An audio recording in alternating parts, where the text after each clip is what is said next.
राजनाथ सिंह जी ने उनको धमका दिया कि सर क्रीक से हम कराची पहुंच जाएंगे। अरे यार, ध्यान रखिए, ऐसे नहीं करते हैं। सर क्रीक तो वो जगह है जिसके आसपास का 780 स्क्वायर किलोमीटर एरिया जो था वो कांग्रेस सरकार ने सहर्ष सौंप दिया था पाकिस्तान को। तो ये तो हम लोग तो दानवीर लोग हैं, जो कुछ भी वो मांगते हैं वो दे देते हैं। तो वो सर क्रीक मांग रहे हैं तो कह रहे नहीं, सर क्रीक तो छोड़ो, हम तो कराची पहुंच जाएंगे। ऐसे बुद्ध के देश में युद्ध उचित है क्या? देखिए, पाकिस्तान है कुत्ते की नस्ल। कुत्तों का अपमान कर रहा हूँ उनको कह के, भगवान मुझे माफ करे, काल भैरव में मेरे को इसके लिए दंडित ना करे। क्यों? क्योंकि इनको आप जितना मारोगे, जितना पीटोगे, जितना ठोकोगे, उतने ही चलेंगे। ये स्प्रिंग है सर, आपने लोड हटा दिया, स्प्रिंग वापस अपनी जगह आ जाएगा। और ये जो हम इनको जो अभी चाहिए, जो इनकी दवा है, वो है ऑपरेशन सिंदूर 2.0 पर इजरायली स्टाइल में। हमारे स्टाइल में ना, इजरायली स्टाइल में चाहिए, जहां इनके चुन चुन के लोग, जो भी ये इस तरह की मानसिकता में विश्वास रखते हैं, उनका निपटारण और उनका निवारण किया जाए। इनको वैसा इनका हिसाब किताब करना पड़ेगा। क्यों? क्योंकि ये लोग फिर फुदक रहे हैं, फिर फड़क रहे हैं। कहते हैं ना कि सर कुत्ते को घी हजम नहीं होता।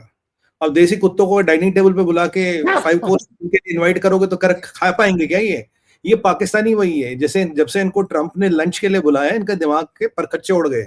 सऊदियों से मिलिट्री पैड कर गया, दिमाग का दही बन गई इनकी। अब इन्हें लगता अब तो कोई बात नहीं, यहाँ अमेरिका, यहाँ चाइना, यहाँ सऊदी, इंशाल्लाह अब तो इस्लाम ही इस्लाम चलेगा। अब तो हम दुनिया पे फतह हो जाएंगे, बहुत जल्दी हो जाएंगे। मतलब यहाँ से हमने सऊदियों का पैसा लगवा लिया, वो सैयद हो गए भाई, बहुत बड़े वो हो गए मुसलमान। यहाँ से अमेरिकन तो बेवकूफ है, और ये चीनियों का भी पैसा लगा दे। अब हम चलाएंगे इस्लाम की, इस्लामिक राजनीति और रणनीति चलाएंगे। और निशाना वही है, मिशन वही है, गजवा हिंद। इसीलिए इनको मुझे लगता है पिछले बार 24 घंटे में 3-3 धमकियां मिली। पहले राजनाथ सिंह जी ने याद दिलाया दशहरा के दिन, बेटा 96 किलोमीटर दूर है कुल यहाँ से, घर में घुस के मारेंगे, भागने की जरूरत भी नहीं रहेगी। फिर एयर चीफ साहब ने बताया, बोला भाई 10-12 तुम्हारे F-16 हमने गिरा दिए।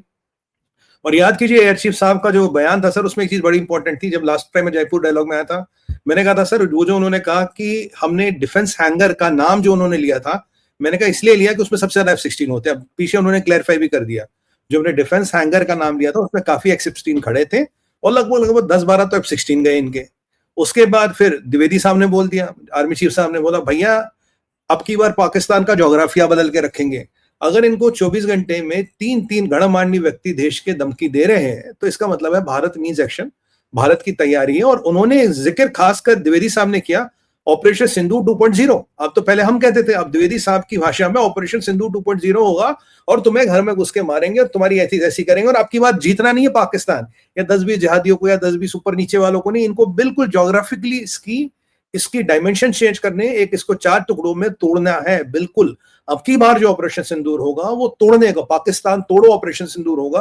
वो कोई ऐसा नहीं है कि जी अब की बार फिर जाके ठोक दिया, 10 मार लिए, 100 मार लिए, 500 मार लिए, नहीं। अब की बार पूरा ऑपरेशन है पाकिस्तान को तोड़ना। और ये जो इस्लामिक बॉम्ब की अकड़ दुनिया में आ गई है, जो मुस्लिम नेटो के सपने बन रहे हैं, ये बस धरे के धरे रह जाएंगे कि एक ही था ये लंगड़ा गोल्ड घोड़ा पाकिस्तान, ये भी घर में जाके बैठ जाएगा, इसकी औकात समझ आ जाएगी।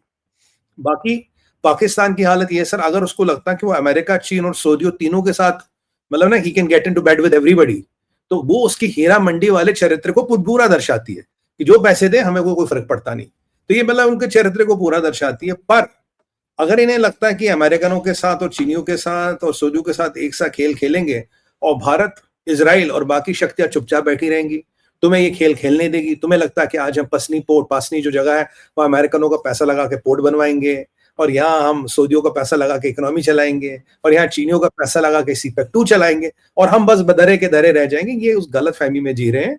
और इनको उसकी गूंज बहुत जल्दी सुनाई देगी, जो हमारा थप्पड़ लगने वाला उसकी गूंज बहुत जल्दी सुनाई देगी। मुझे नहीं लगता कि पिछले 75 सालों में भारत ने इतनी स्पष्ट धमकी पाकिस्तान को कभी दे दी, इतने साफ शब्दों में धमकी दे दी, और 3-3 गणमान्य व्यक्तियों ने विद इन 24 आवर्स आपको धमकी दी है। पाकिस्तानियों सुन लो, मुल्ला मुनीर के चक्कर में रहोगे तो जो कटोरा है ना, उसमें वो भीख देने वाला कटोरा भी तुम्हारे हाथ में नहीं छोड़ के जाएगा, ये भागेगा अमेरिका। पर एक और बात मैं मुल्ला मुनीर को बताऊं, तू अमेरिका भाग, तू कहीं भी भाग, तू इजराइल के लिस्ट पे है, क्योंकि तूने सऊदी वाला पैक्ट कराया है, और इजराइल तुझे कहीं से भी ठोकेगा। अगर तुझे लगता है कि तू कतार में जाएगा और वहां बच जाएगा, वहां भी तुझे नहीं, वहां भी तुझे छोड़ जाके ठोक देंगे। डोनाल्ड ट्रंप गया, ये सारे जितने भी इसने एग्जीक्यूटिव ऑर्डर साइन करके सब गए, आज कल परसों मरना तुझे हमारे हाथ ही है। चाहे हम मारे तुझे, इजराइल ठोके तुझे, मरेगा तू अननेचुरल डेथ। तू नेचुरल डेथ मर के ऊपर नहीं जाएगा, ये तो मैं तू लिख ले मुल्ला मुनीर। और हाँ, गाजी नहीं कह रहा है क्योंकि कुत्ते की मौत मरेगा। गाजीबाजी लड़बड़ के नहीं, कुत्ते की मौत मरेगा, तड़प तड़प के, सड़ सड़ के, गल गल के मरेगा। ये जरा मुल्ला मुनीर को समझाना पड़ेगा। और ये जितने भी उसके साथ है संजय सर, उनका यही हाल करना है, तिल तिल करके, तड़पा तड़पा के उनको निपटाना है। और ये जो फतूर दिमाग में घूम रहा है कि इस्लाम से दुनिया पे कब्जा कर लेंगे, फतह कर लेंगे, वटेवर वटेवर वटेवर, इस सारे फतूर के जिनको एक बोतल में डाल के उस बोतल को समुद्र में फेंकना, बोला चुपचाप रहो, औकात में रहो, नहीं तो फिर बेटा तुम देखो तुम्हारे साथ क्या क्या होगा। और इस पूरे फसाद की जड़ आपका पाकिस्तान है। इस पूरे फसाद की जड़ ये नया मुल्ला है, जिसे मैं हमेशा कहता हूं Osama bin Laden in uniform, ये है। और ये मुल्ला कहीं ना कहीं जो मुसलमान या जो इस्लाम दुनिया में चल रहा था, अगर ये मुस्लिम नेटो बना, ये उसका भी अंत बहुत जल्दी, उस दिन टाइमर शुरू हो जाएगा अंत का। अगर मुस्लिम नेटो बना उस दिन उनका टाइमर शुरू, क्योंकि अल्टीमेटली आपको एक ना एक दिन फिर भिड़ना पड़ेगा और this will be the end of this. ये गेम तुम्हारा खत्म होगा। तुम्हारी कितनी औकात है ये हमने गाजा में देख ही लिया कि तुमने इजराइल का क्या उखाड़ लिया। अब तक 50 सम्मेलन कर लिए, 50 अधिवेशन बुला लिए, 50 अधिवेशन पास कर लिए, क्या कर पाए इजराइल का? कुछ नहीं कर पाए इजराइल का आजकल। आज भी Israel sets the terms. So called halt of operations के बाद भी 56 लोग इजराइल ने मार लिए। क्या उखाड़ लिया तुमने इजराइल का?